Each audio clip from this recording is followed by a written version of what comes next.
Hello, everyone. Welcome back to the Patriots Real-Time Podcast. I'm Austin Ray, alongside Theo Decenthouse. And normally Theo asks me how I'm doing, but Theo, I don't care how you're doing. I just want to know, why is Drake Maye not starting yet? Austin, I do not know. This is the biggest mystery in the NFL right now. Why is third overall pick Drake Maye from North Carolina not starting? We do not know. Gerard Mayo? We'll get into it later. I have no idea why Drake Maye is not starting. I think Drake Maye should be starting because Drake Maye is a 10-time better player. That doesn't make sense. He's 10 times the better player than Jacoby Brissett is. Jacoby Brissett is not playing like we thought he would. He's playing worse. We'll get to that later in the podcast. He had 4 turnover-worthy plays where he actually turned the ball over, but 2 of the fumbles. He had 3 fumbles and 1 recovered by the defense. Jacoby Brissett is not playing good, or well, or whatever the word is. And I don't understand why Drake Maye is not playing. This podcast should be titled, Austin, Drake Maye. Okay, we're going to title this podcast Drake Maye. All right, because we're going to be talking about Drake Maye after we get to 3 Up, 3 Down. Welcome to the Welcome to the Patriots Real-Time Podcast. Austin already kind of did the intro. Patriots, we're going to be recapping Patriots. The Patriots lost to the 49ers 30-13 in Santa Clara, California at Levi Stadium on Sunday afternoon. It was a tough one. Austin, what are your general thoughts on the game? My general thoughts is I'm done with the team. I just feel like all around we could easily have played better. And I just want to, this is something that I just want to teach one certain player. Ramondre, this is how you hold a football. Just hold the football, okay? Just right here in your hands. That's all you need. Yeah, Ramondre Okay. Stevenson can't hold on to the football. Sorry. Listen to Austin. Don't listen to whoever the running backs coach is. Let's find that real quick. Taylor Embry. Don't listen to Taylor Embry. He's clearly not telling you how to do it. Austin, you hold the football like this. You hold the football like this. Austin knows what he's talking about. So to go through the show real quick, like I said, we're going to be talking about Drake Maye a lot. But before, we got to do our 3 Up, 3 Down. Then we'll be kind of just talking about some news that broke today. A lot of big Patriot news today. Before we get into all of that, I forgot what I was going to do. So let's get into 3 Up, 3 Down, actually. What was your first up, Austin? My first up, I'm guessing that we both have this, is Joey Sly. Clap it up for Joey Sly. No reason needed. He made a 63-yarder, new franchise record. Gotta love it. Mm-hmm. Yep. He hit from 63, and I don't have the exact number. It was 50 plus I wrote down. 1 for 1 on the extra point, which was from the Austin Hooper touchdown. Longest field goal in Patriots history. He beat Stephen Gostkowski by 1 yard, I believe. It's actually the 4th longest field goal in NFL history. I really did. I had Joey Sly on my up list. I'll go with my number 2, cornerback. You may have had him on here. I don't know if you did. Christian Gonzalez. A lot of people have been praising him. Mike Cadlick came on our show last week at this time.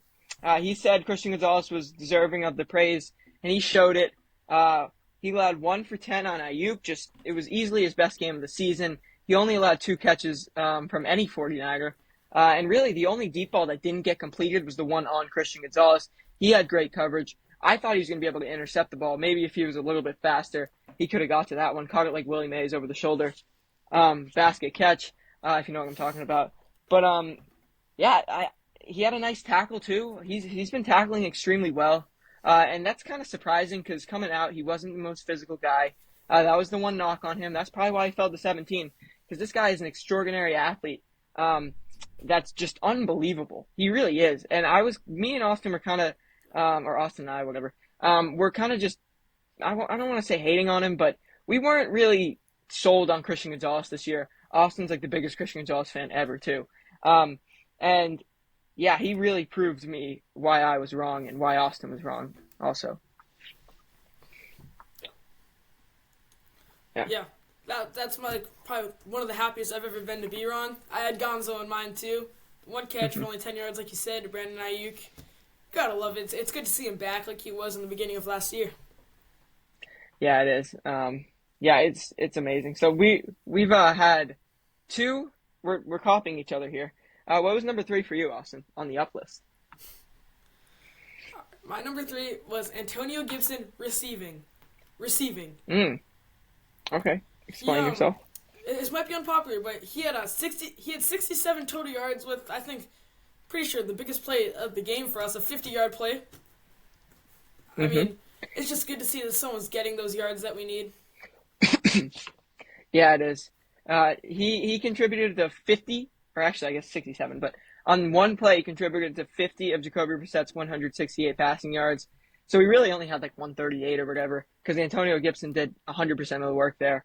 Yeah, I had Antonio Gibson too. I had half of him though, because he wasn't a good running back in this game. Only 6 for 12, which isn't great. 6 carries. I had just receiving. Yeah, I know you said, yeah. But I just had half of Antonio Gibson. I don't think he's good enough to make or he had a good enough game to make the good list, but I still think he's good. I think he's made my good list every single week of the season that we've done this podcast and we didn't do the podcast against, what is it, the Bengals? So, yeah, Antonio Gibson's on my list. And then my other half, I had 3 because I had half of Antonio Gibson. I had half of Jalen Polk, 3 for 30, not the most impressive stat line, but I believe he caught that ball on the sideline. Austin, I don't know if you remember that play. It was one of the best catches I've ever seen in my entire life.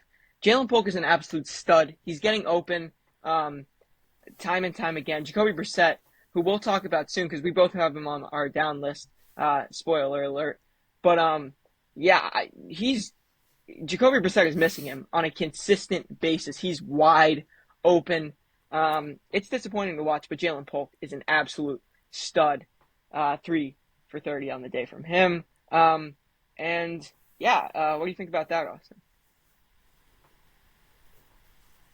Yeah, no, I 100% agree. I feel like that Jacoby Brissett's been missing a lot of our targets, but Jalen Polk is a huge miss, big draft pick for us, and I feel like we all want him to succeed. So I hope that he's able to keep playing the way that he should be playing right now. Yeah, I agree with you. But I remembered what I was going to do. So we started a segment last week where we did, let me just look back at my notes to see what it was called, Biggest Threat. And so I think we can officially say that I won. Can we say that I won? Okay. I can't really see you, Austin, What? so can't really see you there, Austin. I'm not sure what you're doing. But, Yeah, we got a big glitch right here. yeah, we do have a big glitch. So it's okay, though. Do you think I won the Biggest Threat? No. What? Kittle had a touchdown. Debo didn't. Yeah, I know, but I feel like Debo ran that offense. No. All right, we can do this on the next show. All right, let's get into the bad list. No, wait, chill. You think Kittle wins? Yeah, I think Kittle wins. I think we can debate it on the next show, though, because we'll come back to it. All right. Bad list, you go I'll give first. this one to you. I'll give this one to you. Okay, but, all right, bad list, though. Go. Number 1, bad. All right, my bad list, pretty sure that we both had him, was Ramondre Stevenson. Talk about it. He had 13 carries for 43 yards and a fumble. Yep, that's 4 fumbles in our running back one. Yeah, it's not at all what I want from our running back one. He's been struggling lately. He's been on my bad list a lot lately, and he's on my bad list because I know he can be a really good player, but he just hasn't shown it to us. Yeah, that's 4 straight games with a fumble. It's been disappointing to watch.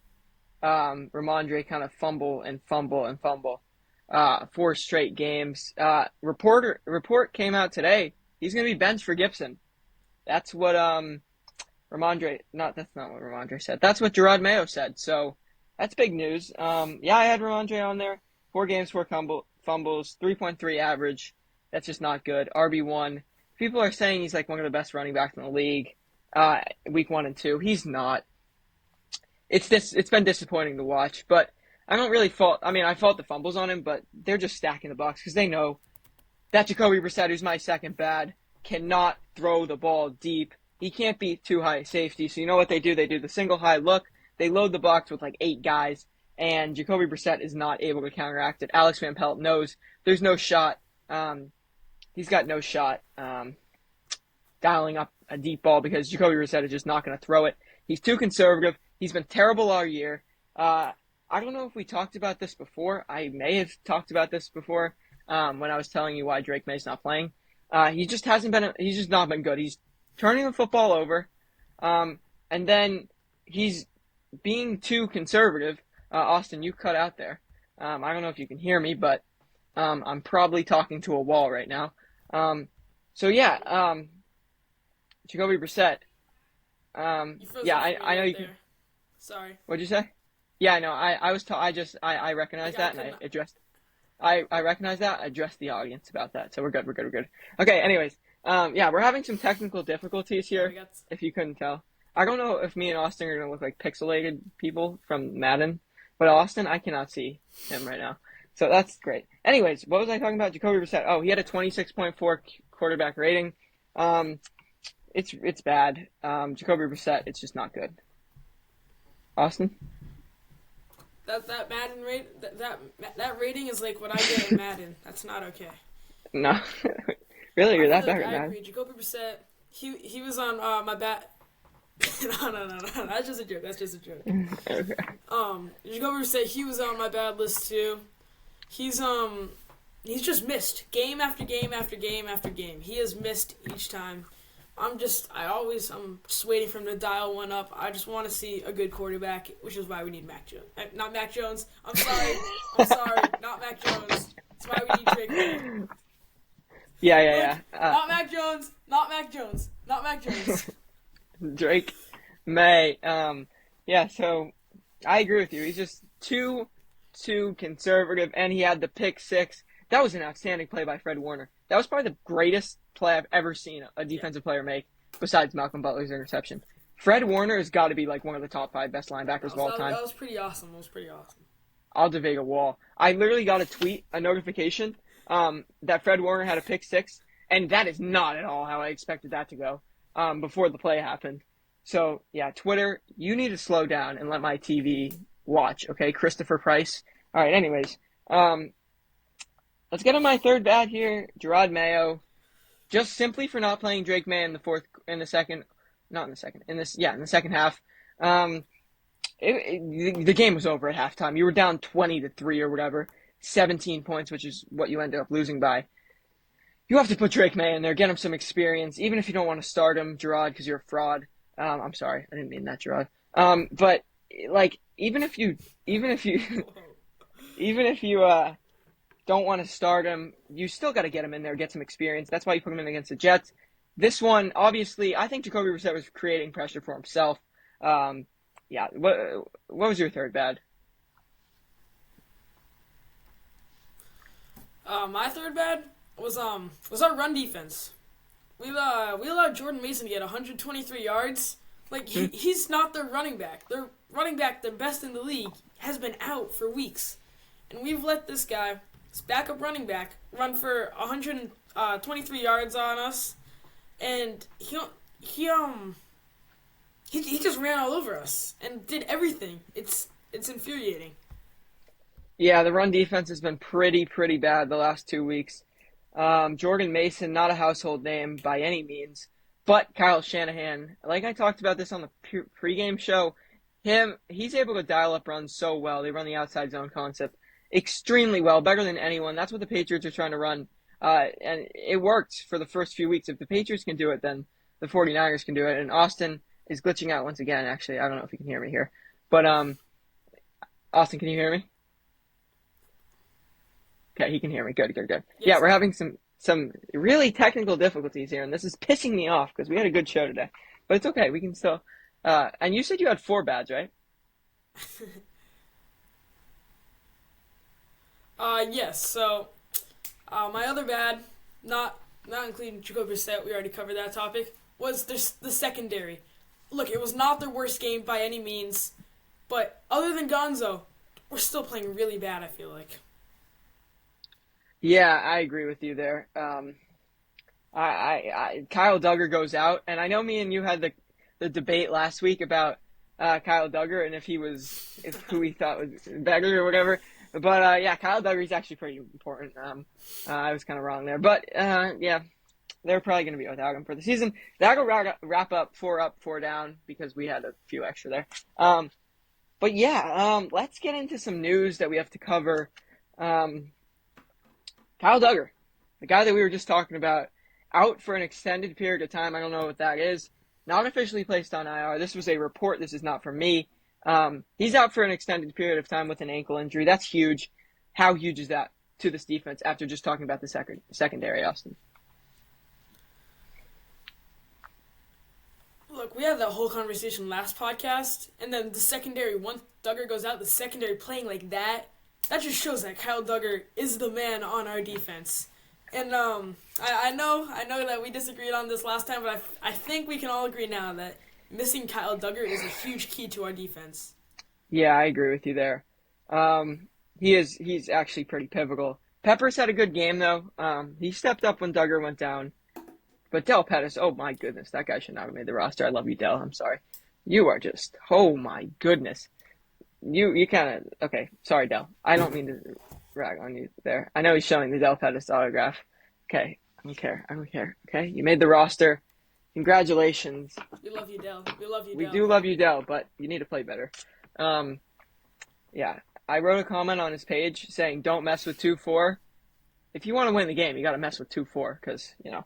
Okay, anyways, let's flip the page here because we got some more notes. Some devastating news as I break the mic. David Andrews out for the season, put on season-ending IR. That's brutal, absolutely brutal for David Andrews. What are your thoughts on David Andrews being out for the season? We said it last game. I'll say it again. We are cooked without David Andrews. He is, especially with Jacoby Brissett under center, he is the leader of our offense. And I feel like without him, we're just gonna be lost. And I feel like that's sort of what it looked like last game too. No, I disagree. I think Nick Leverett did a good job. I think David Andrews is probably the most pivotal piece on offense. I do agree with that. But I think Leverett did a good job. Now, will it look like that next week, this week, whatever? I don't even know. It's like Thursday, but it feels like it's Saturday. Okay, anyways. Actually, it's Wednesday. What am I even talking? Okay. All right. Anyways, what was I saying? Oh, yeah, David Andrews. Yeah, he's pivotal, but I think Leverett or Cole Strange, whoever, is going to play center. I think it's going to be Leverett, though, because Cole Strange is still on PUP with a something. That is a pivotal loss. I don't know why I disagree with you. I agree with you. Yeah. And then we got some good news, though. We do have some good news. Kendrick Bourne, Marte Mapu, and Sione Takitaki are back at practice. They are eligible to return this week against Miami. They have 3 weeks to return, so they have 3 weeks to be activated.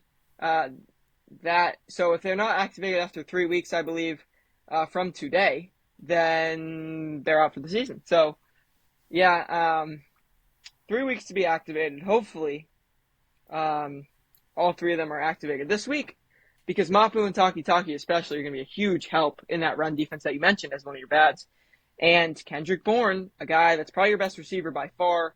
Not by far, but he's probably your best receiver. Hopefully he's still explosive. Him, Polk, and Douglas are just going to be not unreal, but they're going to be very fun to watch, especially with Polk and Douglas having, I wouldn't say great seasons, but Polk and Douglas are studs when Drake May's in there. If a confident quarterback can actually throw the football to them. Yeah. Austin, this is a little, Oh, sorry, you just glitched out there. You just glitched out there at the end. This is a little awkward. It is a little awkward because every time that I say something... Hold on. Can you hear me? This is bad. Yep. Okay, ready? So, so you're like 3 seconds behind from everything that I say. Like, I'm saying this and you're going to react to it like 3 seconds from now. Ready? That's happening to you too. It's confusing. Oh, Yeah, it is. just carry on with it. Okay, we're carrying on. We're breaking the third wall. Yeah, Okay, yeah. keep talking. Keep Let's talking. go, guys. I agree. I feel like our wide receiver room will be pretty exciting, especially once we get Drake May in there. Already, we were talking about this before the season. We were excited for this room. I feel like if we get, like you said, a confident quarterback under center, I feel like we'll be able to do stuff that reminds us of the dynasty. Knock on wood. I didn't say confident. I said competent.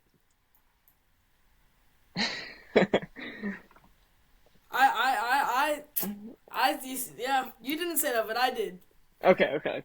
Good. Yeah, it's so weird because it takes you 3 seconds to hear what I'm saying. It takes me 3 seconds to hear what you're saying.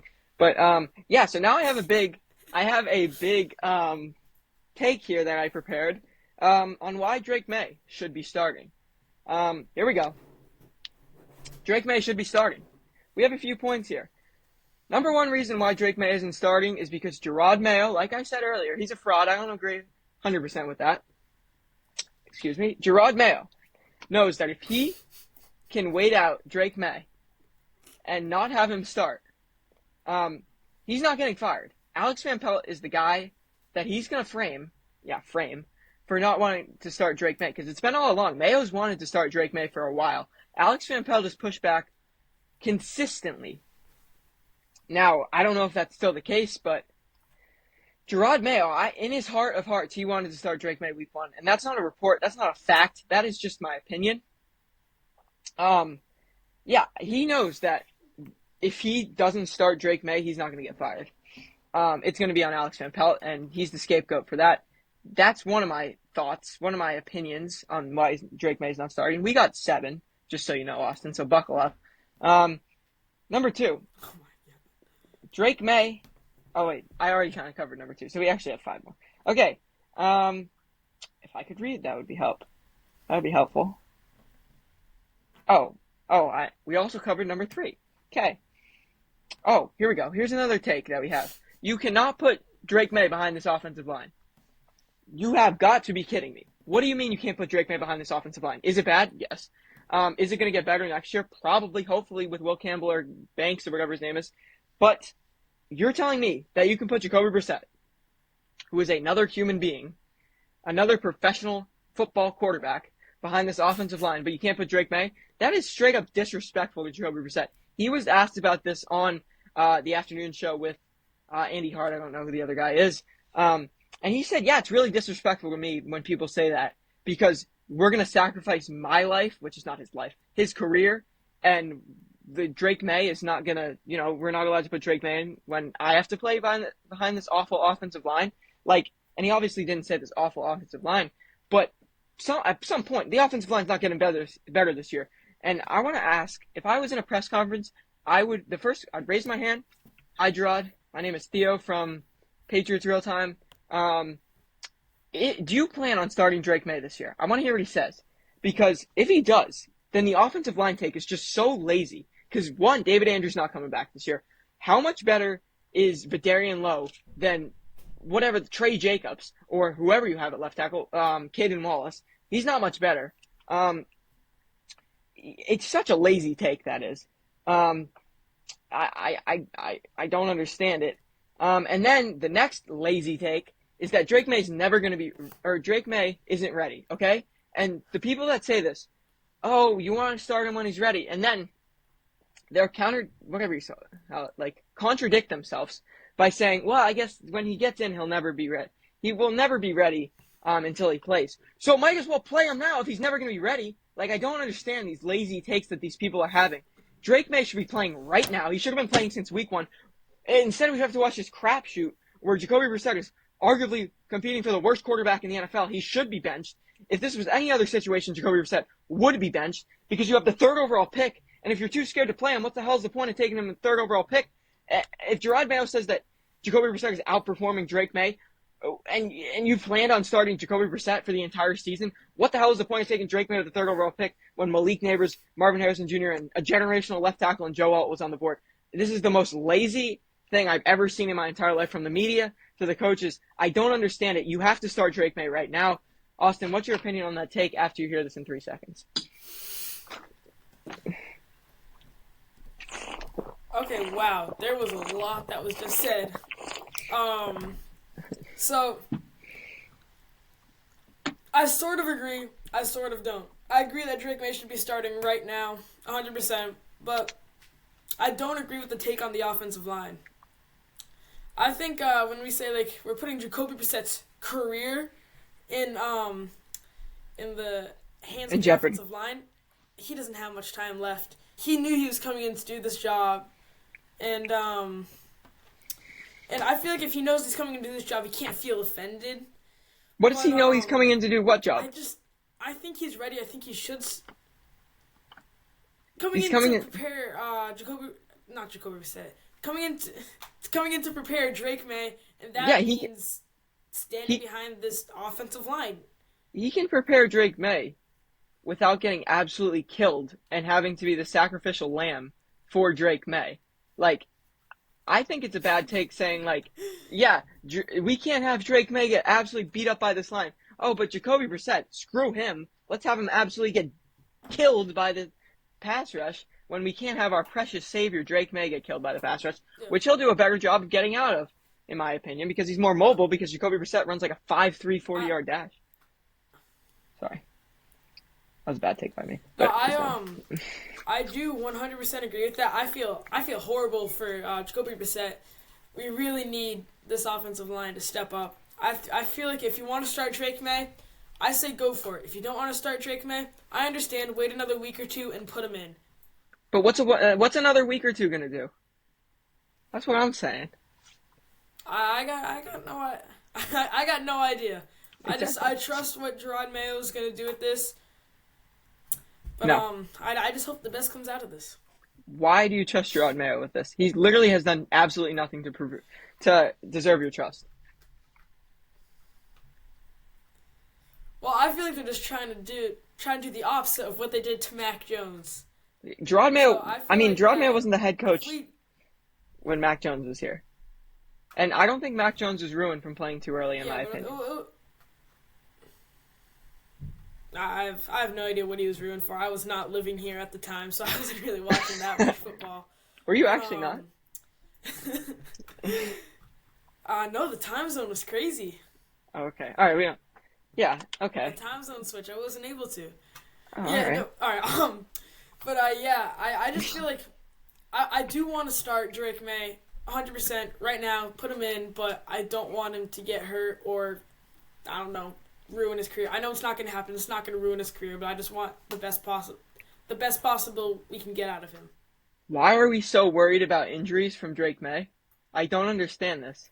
Like, obviously you don't want him to get injured, but like, what quarterbacks in their first year, like behind a terrible offensive line, have gotten injured besides Tua, who didn't even get injured till like year 3, and Joe Burrow? Like, I can't think of another quarterback that got injured because of their terrible offensive line. It's like freak injuries.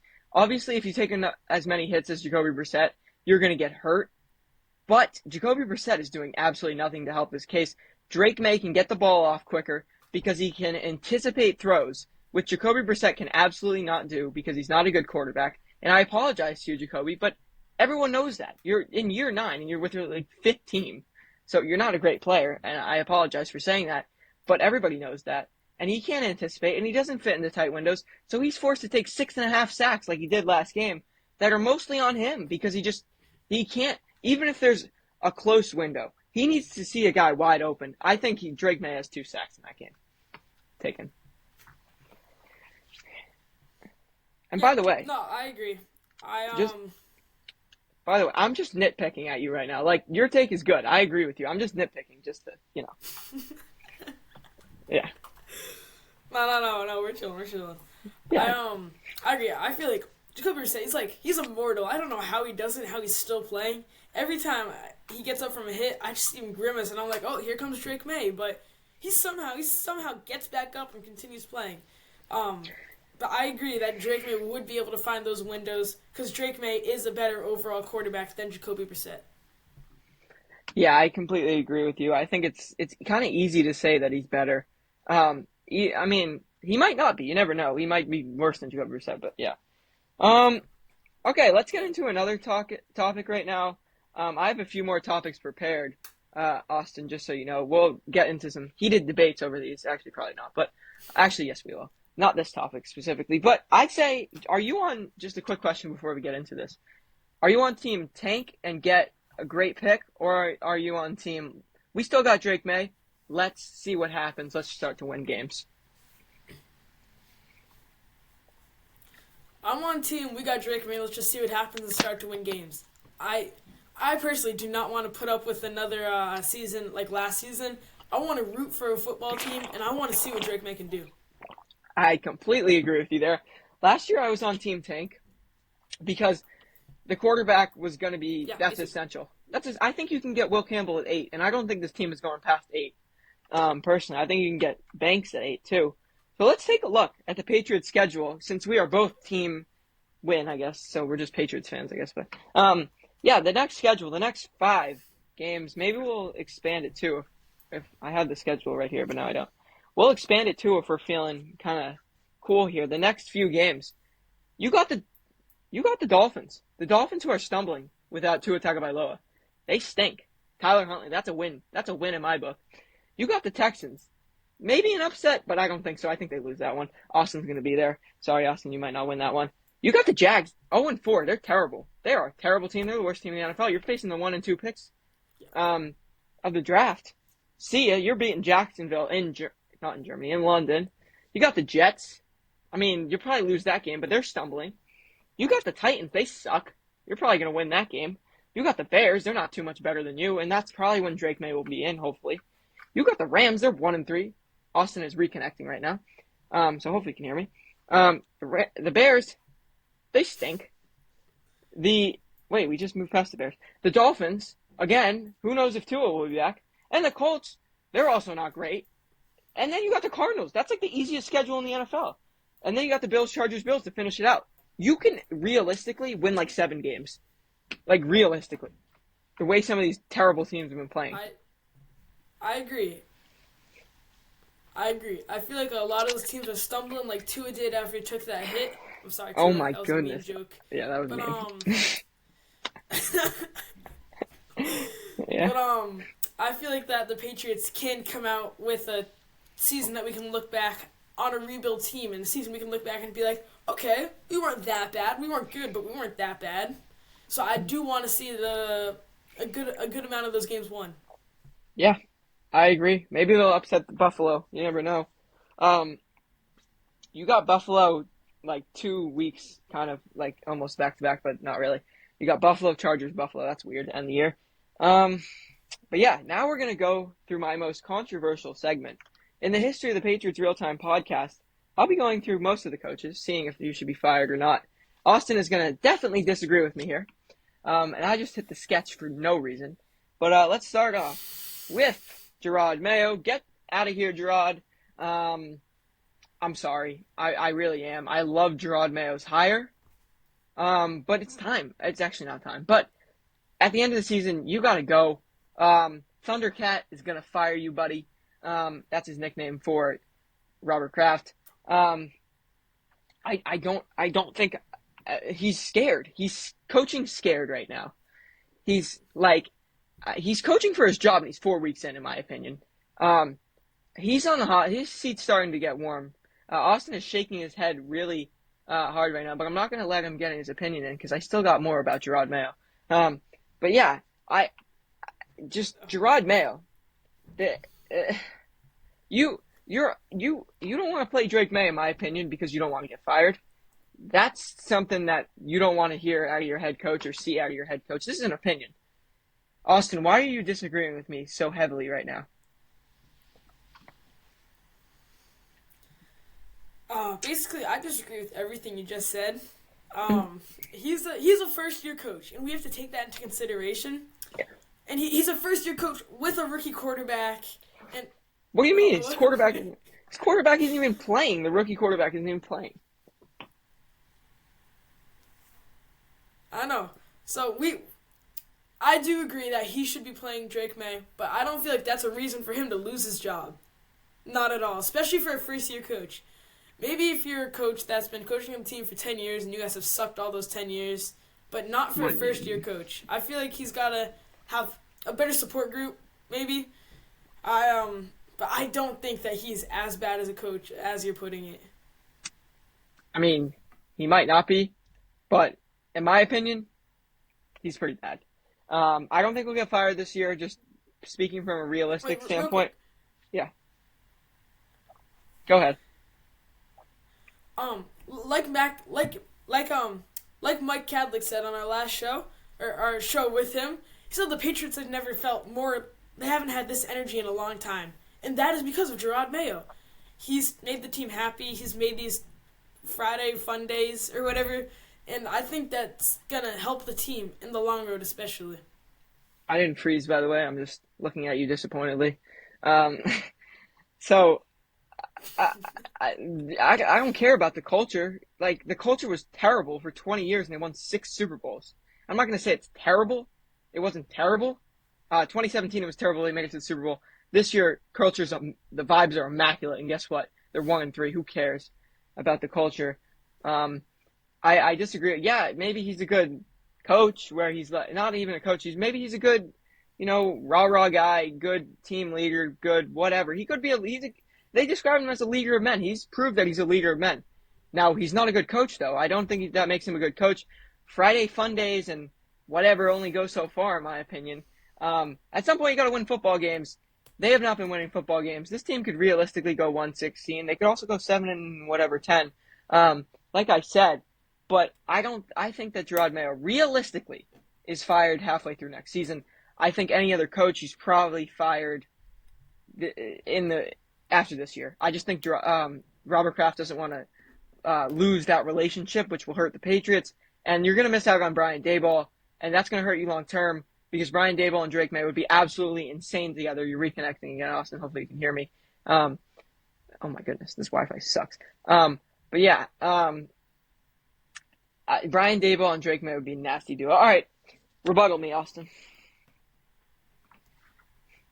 Once you can hear me. Okay, so I think I caught most of that, but I think I'm gonna say it again. He's a first-year coach. You cannot judge him after 4 games. Well, you can judge him, but you can't tell him he's gonna lose his job after 4 games. I understand where you're coming from, but I feel like that he could be a good coach down the long run. I just don't think we can make that decision like, oh, we're gonna fire him halfway through next season right now. Yeah, I guess. You win. All right, let's go to the offense. Alex Van Pelt, I think he's probably going to stay, but probably, I don't know. I don't think he's been that bad. He hasn't been good, though. I'll tell you that much. He's a good coach. He's a bad play caller. So for that, we'll see how the rest of the season goes. It's kind of too early to tell for him, and really for everyone, but I'd say as of right now, he's probably fired. Along with Gerard Mayo. Okay. Do you agree? I agree with everything you said except for that last sentence. He's fired. Like you said, I think it's too early to tell, and I think it's too early for pretty much every guy on this list. Yeah, all right. Let's go to running backs coach Taylor Embry. He's got to go. You can't have your RB1 fumbling. Tyler Hughes, he's got to stay. Yeah, he can get fired. He can get fired. That I understand. He can get fired. Yeah. Tyler Hughes, he's got to stay already. He's really done wonders with that receivers, if I could talk. Scott Peters, I think he stays. He's a great offensive line coach, in my opinion. Let's go to the defense. DeMarcus Covington, he's easily going to be out next year. I don't think there's any doubt in my mind. Hopefully you can hear this take because this is pretty important. But DeMarcus Covington gone next season, in my opinion. This defense has significantly regressed under him. The Patriots have the second worst third down defense in the NFL, and that's mostly due to DeMarcus Covington's play calling. The worst decision Gerard Mayo had was not hiring Steve Belichick as his defensive coordinator. I think the defensive line has also gotten significantly worse when DeMarcus Covington left to focus more on the defense. The defensive line has been really bad. Not being able to get any pressure on quarterbacks. So he's gone. I think a Hightower, I think if Mayo's gone, then he's gone, but I don't think he's done necessarily a great job. I think the tackling's been bad. Tavai has regressed. Bentley, he's out for the season, so maybe there. McMillan, I guess you make a player out of him. So, yeah, I guess we could keep Hightower. Mike Pellegrino's a hell of a coach. You got to keep him even into the next system. And that would pretty much – oh, Jeremy Springer, you better keep Jeremy Springer. He knows what he's talking about with special teams. His special teams is unbelievable this year. And Matthew Slater, of course.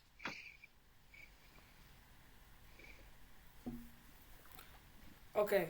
The only things I heard were Demarcus Covington, Dante Hightower, Jeremy Springer, and Matthew Slater. I missed in between that. But I agree. I feel like Wait. Before you talk. It is. Okay, I'll tell you real quick. DeMarcus Covington fired. Dante Hightower keep him. Slater and Springer keep him. Just so you know. Okay. All right. Yeah, I think I got that. And I 100% agree. As I was saying, the defense has completely regressed. It is super disappointing. We were saying at the beginning of the season, the defense is going to be the thing that keeps us afloat. But now I think the thing that keeps us afloat is our Lord and Savior Drake May. So I agree. I agree with all of those takes. Surprisingly. Surprisingly. All right.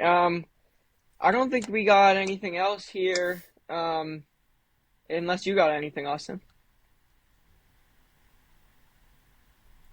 No, I got nothing. All right, so we apologize for the 3-second lag that's been going on here, but yeah, that'll do it for this edition of the Patriots Real Time Podcast. If you want to find us on Instagram, Spotify, YouTube, Patriots Real Time, you're watching it. You want to follow me on Instagram, Patriots3 Austin Ray. We'll see you on Saturday morning for a Patriots Dolphins preview. I'll be at the game. See ya.